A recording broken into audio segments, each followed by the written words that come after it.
श्री स्वामी समर्थ सर्वांना। रक्षाबंधन म्हणजे बहीण भावाच्या अतूट नात्याचा सुंदर असा हा दिवस। रक्षाबंधन 2025 मध्ये 9 ऑगस्ट शनिवार या दिवशी साजरे केले जाणार आहे। आपण आजच्या व्हिडिओमध्ये राखी बांधण्याचे काही नियम, राखी कशी असावी, कोणती राखी आपण बांधू नये आणि रक्षाबंधन करताना औक्षण करताना कोणत्या नियमांचं पालन केलं पाहिजे, त्याचप्रमाणे बहिणीने भावाला ही एक वस्तू आवर्जून द्यावी याविषयीची माहिती पाहणार आहोत। रक्षाबंधनाच्या दिवशी सकाळी लवकर उठायचं आहे। आंघोळ करून आपल्याला घरातील देवांना नमस्कार करायचा आहे। आराध्य देवता, कुलदेवता यांचं नामस्मरण करायचं आहे। त्यानंतर बघा, ज्या वेळेस बहीण भावाला राखी बांधणार आहे त्यावेळेस भावाला बसवताना नेहमी त्याचं तोंड पूर्व किंवा पश्चिम या दोनच दिशेला यायला पाहिजे। बसायला पाठ ठेवा। डोक्यावर रुमाल किंवा टोपी न विसरता द्यायची आहे। त्यानंतर औक्षणाचं एक ताट तयार करायचं आहे। त्यामध्ये हळद, कुंकू, अक्षदा घेताना त्या नेहमी अखंड असाव्यात। 1 रुपयाचं नाणं, सोन्याचा दागिना, 1 सुपारी, आपल्याला त्याचबरोबर मिठाई किंवा साखर घ्यायची आहे। त्याचप्रमाणे बघा, आपण आपल्या भावाला ओवाळताना नेहमी दिवा करताना तेलाचा दिवा घ्यायचा। तुपाचा दिवा आपण देवांना ओवाळण्यासाठी वापरतो, तेलाचा दिवा आपण भावाला ओवाळण्यासाठी वापरायचा आहे। त्यानंतर सर्वात अगोदर आपल्याला आपल्या घरात असलेल्या देवांना, बाळकृष्णांना, श्री स्वामी समर्थ महाराज यांना आपल्याला राखी बांधायची आहे। गणपती बाप्पांना राखी बांधायची आहे। त्यानंतर आपल्याला भावाला राखी बांधायची आहे। त्यानंतर बघा, राखी घेताना ती नेहमी पूर्वी बघा देव राख्या असायच्या, गोंड्याच्या राख्या असायच्या, लोकरीचे धागे, रेशीमचे धागे या पद्धतीच्या राखीचा मान असायचा। आता नवीन चित्र असलेल्या राख्या असतात, मोठ्या स्पंजच्या राख्या असतात, तर आपल्याला अशा राख्या घ्यायच्या नाही। छोट्या नाजूक राख्या, ज्याला लोकर, रेशीम धागा असेल, अशा राख्या आपल्याला घ्यायच्या आहेत। काळ्या रंगाची राखी चुकूनही आपल्याला घ्यायची नाही। त्याचप्रमाणे तुटलेली राखी घ्यायची नाही। त्याचप्रमाणे राखी घेताना आपल्याला देवाचं चित्र असलेली किंवा एखाद्या देवाचं चित्र असेल तर अशी राखी घेऊ नका। कारण बघा, आपण राखी घेतल्यानंतर, ती बांधल्यानंतर तिची विल्हेवाट आपण योग्य पद्धतीने लावत नाही।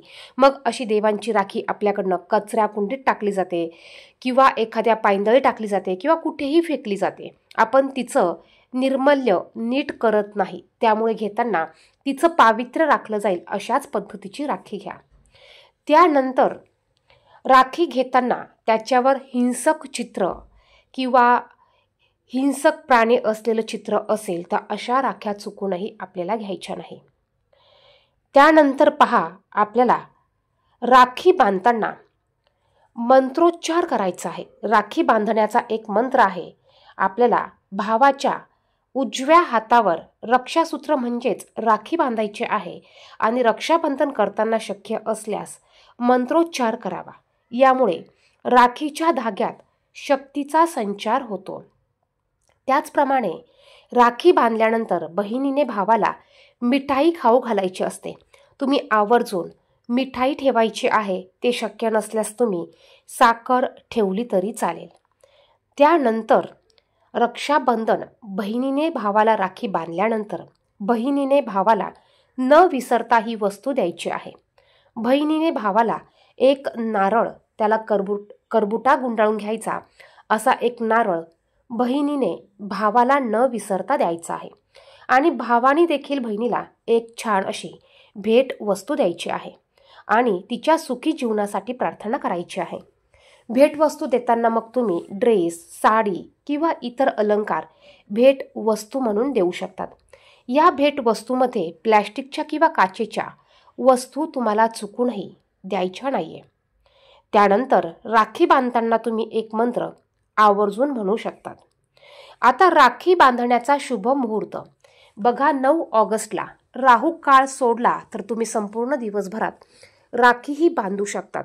आता राहू काळ हा सकाळी 9 ते 10:30 ह्या 1.5 तासाचा असणार आहे. ह्या वेळेत तुम्हाला राखी बांधायची नाही. तुम्ही हा काळ सोडून संपूर्ण दिवसभरात केव्हाही राखी बांधू शकतात. आता बघा, यावर्षी रक्षाबंधन हे शनिवारी आलेलं आहे. काही ठिकाणी शनिवारी राखी बांधल्या जात नाही. मग अशा वेळेस आपण हनुमानाच्या मंदिरात जाऊन हनुमानाला अगोदर ओवाळून राखी ठेवून मग राखी बांधत असतो. तर पहा, तुमच्याकडे तशी पद्धत असेल तर त्या पद्धतीने तुम्ही रक्षाबंधन शनिवारी साजरे करू शकतात. आता रक्षाबंधन हे कुठल्या तरी तारखेला, कुठल्या तरी वारी हे प्रत्येक वेळेस येणार आहे आणि प्रत्येक वेळेस वेगळा वार, वेगळी तारीख असणार आहे. त्यामुळे ज्या दिवशी रक्षाबंधन आलेलं आहे त्या दिवशी ते साजरं केलं पाहिजे. शनिवार जरी असला तरी आपण रक्षाबंधन या दिवशी साजरं करू शकतो. शनिवार काही वाईट नाही. श्रावणात येणारा शनिवार देखील महत्त्वाचा मानला जातो.